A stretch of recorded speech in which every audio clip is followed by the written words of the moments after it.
孫のパーカーの紐を結び、謎の理論を唱える認知症の祖母。もうちょっと縛ったらもう余一回。計はすんなよ。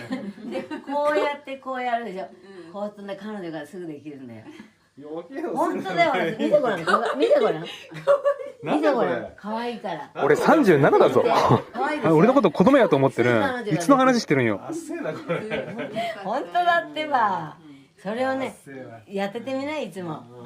すぐ彼女できるからあっな気持ち悪いなこれ。